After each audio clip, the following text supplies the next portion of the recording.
Everyday injustice. Too many wrongful convictions. Corruption has infected the criminal justice system, leaving too many people helpless, fighting for their lives. Instead of receiving justice, people suffer. Is that why they say justice is blind? Hello and welcome to the Everyday Injustice Podcast. I'm your host, David Greenwald. For the past 10 years, we have operated Vanguard court watches in California, including San Francisco, Sacramento, and Yolo counties. Our goal?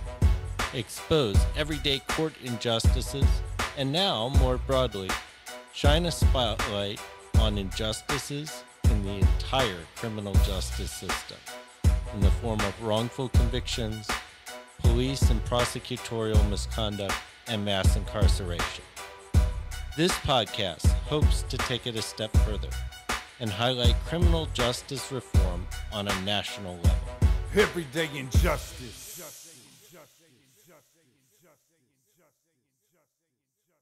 George, I haven't talked to you in about a year, so how are things been going in the last year?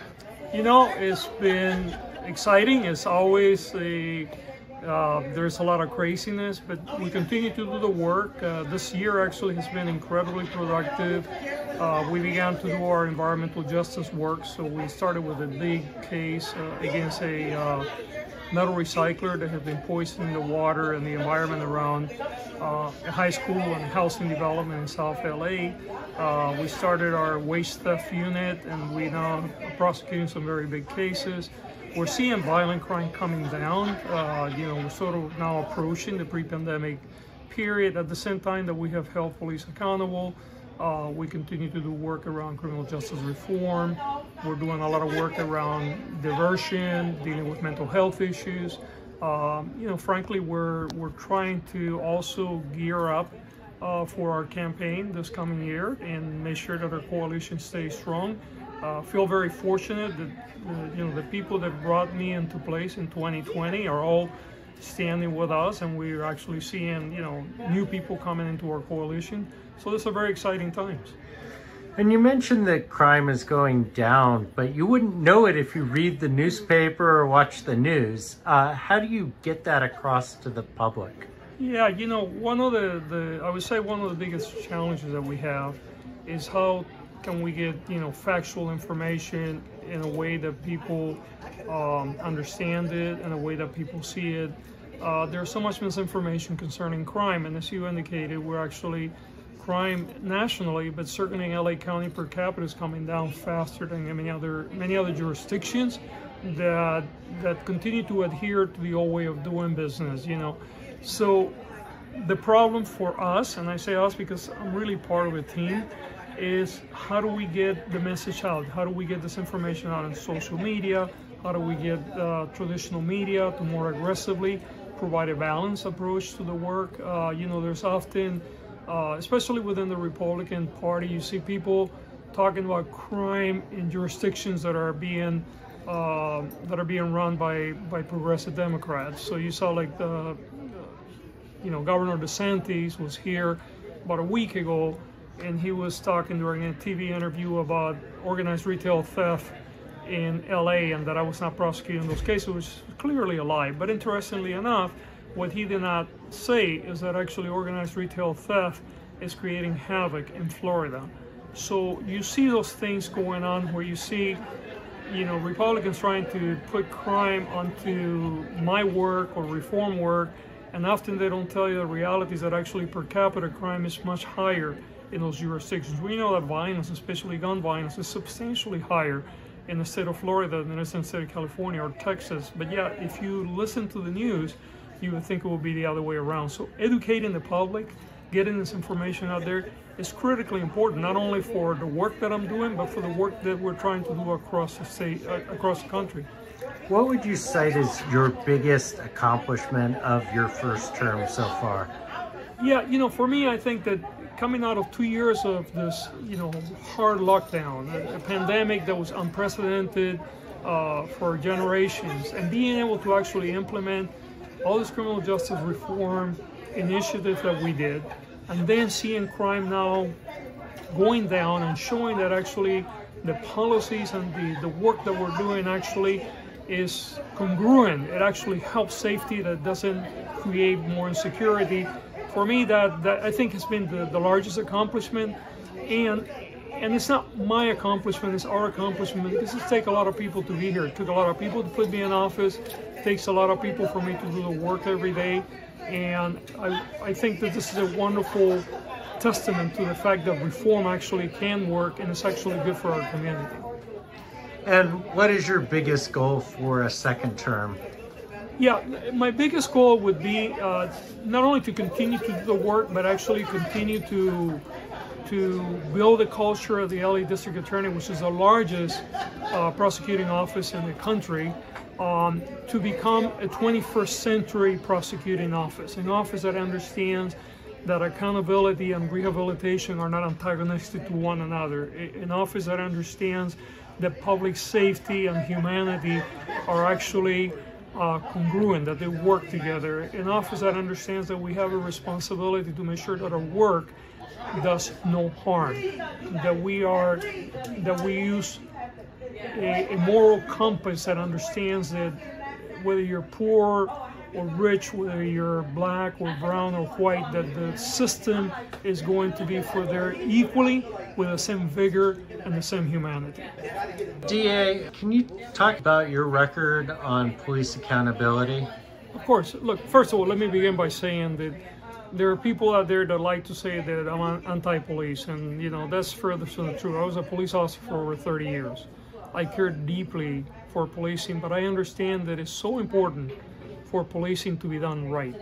Actually, the safety of our police brothers and sisters depends on communities trusting the police and communities across the board supporting the police. And part of that requires that our work be credible, and that when we do something wrong, and I say we because it also includes prosecutors, when we in positions of authority, whether you're talking about police officers, prosecutors, violate the law, we need to be held accountable. So the work that we have been doing in police accountability has been unprecedented for this county. When you look, we have now prosecuted over 100 police officers for on-duty misconduct, over 15 now for excessive force. When you compare that to the prior 20 years, 2 administrations, there were 2 police officers in 20 years that were prosecuted for excessive force. Here we are 2.5 years, almost 3 years into place, over 15, but over 100 prosecutions. And what that does actually is creates space for police to do good work, and creates the capacity for community to understand that the few, and I say the few because there are very few police officers that actually violate the law, that they're going to be held accountable, that actually increases the safety and the credibility of policing in our community. Yeah, and along those lines, there seems to be the perception that anytime you want to attack police accountability and police misconduct, that you're anti-police, but in fact, cleaning this up actually will help police. 100%. Look, there's a lot of data out there that shows that when police officers are well led, and when police officers work with community and they respect the community they work in, actually the work becomes safer for the police officer, and they're much more effective. And there's actually scientific data behind this, which makes sense. I mean, if you look at it from a common sense point of view, when you treat people with humanity, when you treat people with respect, they will turn around and treat you most of the time with respect and humanity. Thank you so much for your time. Hi everybody, how you doing today? Great! No. We're about to re-elect DA Gascon. How you doing? Beautiful. I love to see it. Good morning, everyone. I'm Eunice Hernandez. I'm the council member that represents the 1st District. I was born and raised in LA in Highland Park. I've lived here my entire life. I have dedicated a decade of my life to working on criminal justice reform issues, abolitionist issues, and trying to repeal laws that have disappeared our people, that have criminalized our people, that have disenfranchised our people. I luckily have had the privilege to work alongside Susan Burden, Assemblymember Tina McKinnon. I even with Congressman Tony Cardenas on drug policy many years ago when I was at Drug Policy Alliance. And I've dedicated myself to doing that work because my loved ones have been impacted. Instead of getting support and care for being impacted by the foster care system, problematic substance use, they ended up in jail or criminalized. I am a survivor of sexual assault, and the system didn't keep me safe. It didn't keep my loved ones safe. Instead, it created collateral consequences. literally disappeared our people.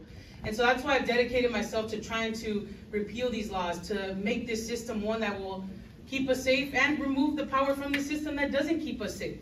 And I think, we can all remember those times when, we had DA Lacey, right before you came into office. One of my loved ones was impacted by, it was a ridiculous case of vandalism. And they were trying to throw 2 to 5 years of gang enhancements on him. And luckily, we were able to get him probation, and he had no criminal history. But the DA at the time was willing to throw the whole book at him and throw him away. I organized expungement clinics with many of you in this room. There would be people that would come in with 11, 15, 31 convictions on their records. That means they were arrested, went through the court, were convicted that many times, and for what? It didn't work except create collateral consequences.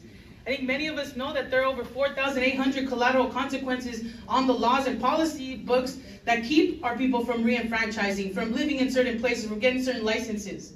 That's what we're trying to repeal. That's what we're trying to remove. And we're trying to walk into a place where we are safe, where we invest in the social safety nets that prevent the criminalization of our people, that make sure that you feel safe walking down to school or home or to work. Because right now, we have not given law enforcement more money in any other moment in history than we do right now. And people still don't feel safe. And so, DA Gascon, what you represent is a future where people get second chances, where they don't throw the book at them, where you come back for the people who have been intentionally criminalized and disappeared, and brought them back from unjust convictions that the DA's office has put on them. You have created and implemented policies that prevent our people from getting sucked up in there without any thought. The previous DAs have had no humanity or love for our communities. But you deal with all of the failures of our society.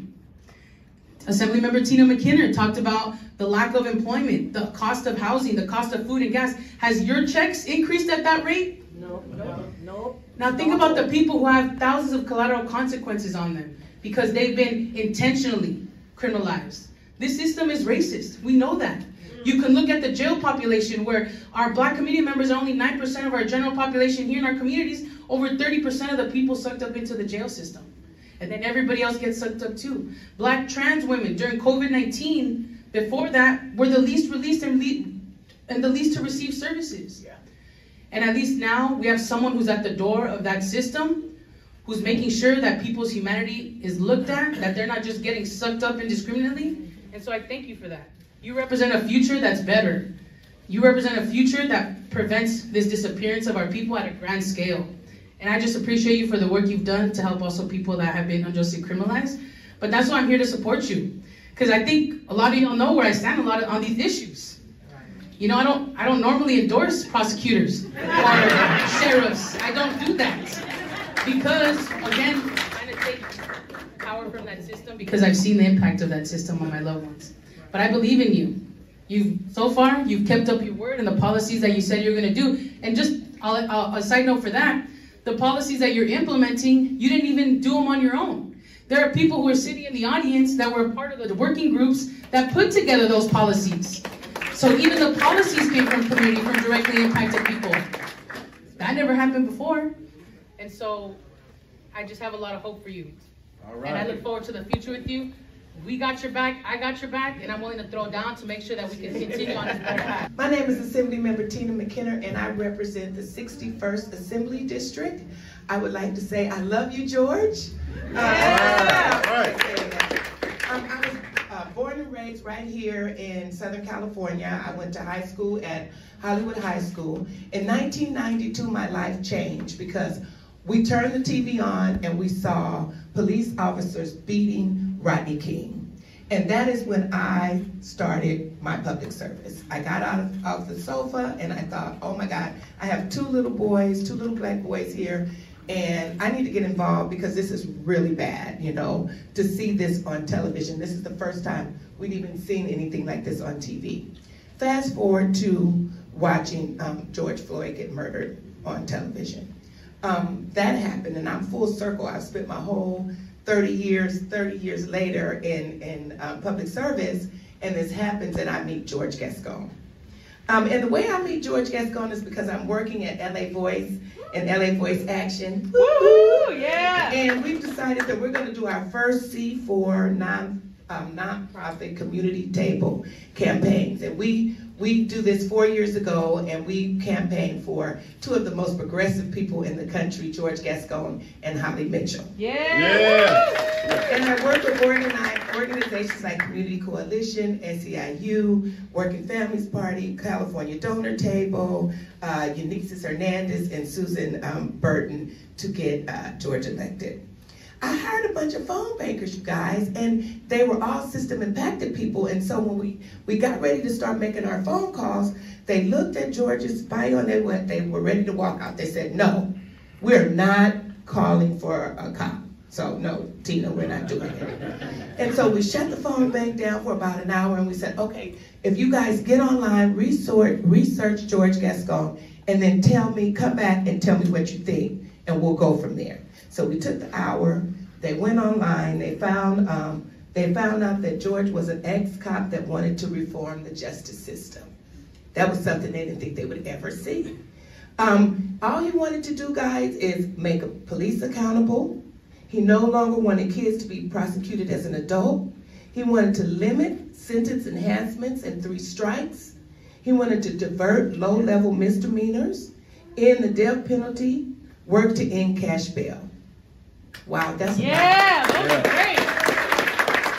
So what did they do? They came back, they were energetic, they got on the phone, they were so into George, you wouldn't believe, and they were great phone bankers, and they helped us. Not only did they help us win, but they also helped us fight off a recall where it didn't even get to go to the ballot. 2 recalls, and we were a part of that. Between 2012 and 2019, Los Angeles County seen more people go to state prison per capita than 56 of the 58 counties in California.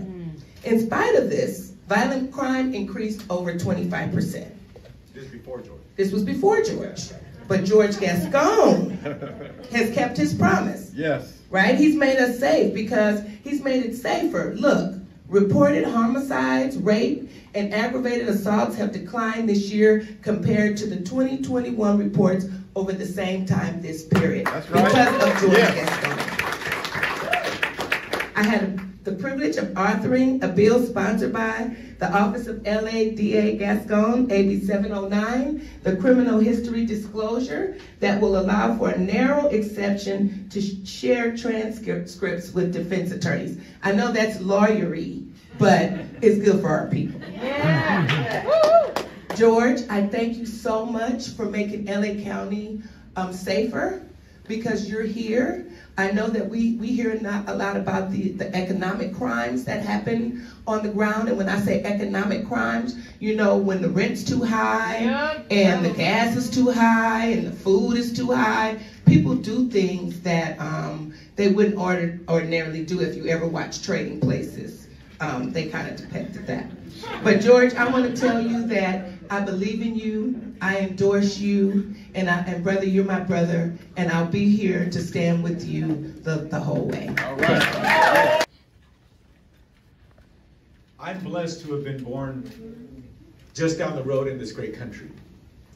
But unfortunately, for too many of us, we walk down the streets that are our own, but people look at us as though we don't belong. And sometimes the system finds itself treating us as though we don't belong, or that we're second-class citizens, or that we're less than. When it comes to the justice system in America, unfortunately, for too many places in America, that is the system. Where if you're a black or brown child and you're walking down the street on that side of town, you're likely going to be caught up, whether you did anything wrong or not. You're going to be caught up in the justice system that becomes unjust. And that went on far too long in this great county of Los Angeles. Too many DAs went along with that unjust system. Yes, yeah. Yes.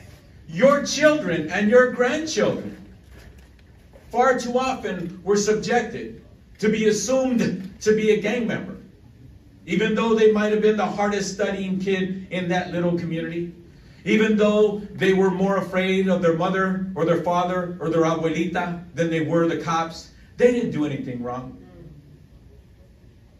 But they got thrown into a system that disproportionately has people who have been tried and convicted, and subsequent to that, have almost no opportunity for remedy, for the system to get right, for them and their families. When somebody is incarcerated, it affects the entire family. When you live on the side of town where too many of your little ones and family members and community members have been incarcerated, it decimates the entire community. And people don't realize it. It hurts the entire community, not just that side of town. So when George Gascon, after a career of public service, including decades as a decorated police officer, assistant chief of police of the city of Los Angeles, decided to come back home to Los Angeles and run for district attorney, I called him and I said, George, is it true you might come back home to our city, our county, and run for city attorney? And he said, yes. And I said, you have my endorsement. Yeah, yeah. I didn't endorse George because of his dashing good looks. It's a fact, but that wasn't the reason. It was because I know his character. He knows and feels what it's like to feel like other in his own country, the United States of America. He knows what it's like to be raised by a family right here in Cudahy and be treated like other. But it didn't make him angry. It made him better to be a just, righteous man. And as our district attorney, please look at the cases. Look at the fact that George Gascon is the first DA of Los Angeles. And thank God there's a few around the country like him who look at criminal justice, juvenile justice, the justice system to try to make it just for everybody. Yeah.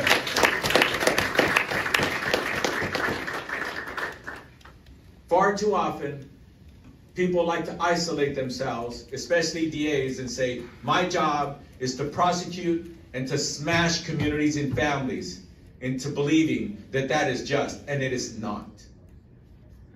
Finally, we have a DA who is still prosecuting people and still doing his job. But he's also recognizing that we need to look at it holistically. And that is the DA that we have. And that's the DA that we need. And that's the DA that we need to re-elect. George Gascon. Yeah.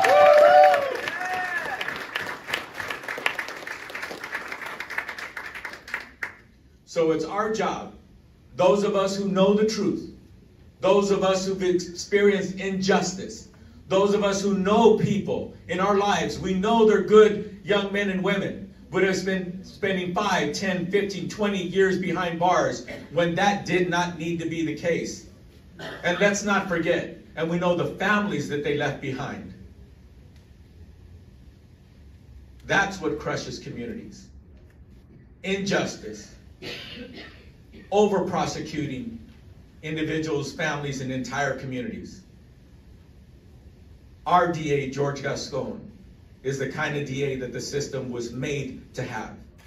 Unfortunately, the system has been bastardized all around the country to say, on this side of town, we don't need prosecutions. And on that side of town, that's the place that we need to look for people to put them in jail. Look for people to prosecute them. That is not justice. That is not equal justice. But that, unfortunately, is what America is in too many places. But finally, for the last few years, George Gascon has brought justice to Los Angeles. to the largest county in the country of 10 million people. We need to support him so that other DAs around the country can be brave enough to realize that they need to do the right thing and not succumb to the politics and the viciousness of division and of treating one person differently than another. That's why I'm supporting you, George Gascon. All right. Yeah. I'll stand with you. I have your back because you have the community's back. You are finally bringing dignity to people who for too long have felt as though they don't matter. Thank you. Thank you to George Powell and Norman Mousequake Barrett for the use of our opening, Everyday Injustice. You can see more of George's music at www.justiceforgeorgepowell.com. That's justiceforgeorgepowell, all one word, .com.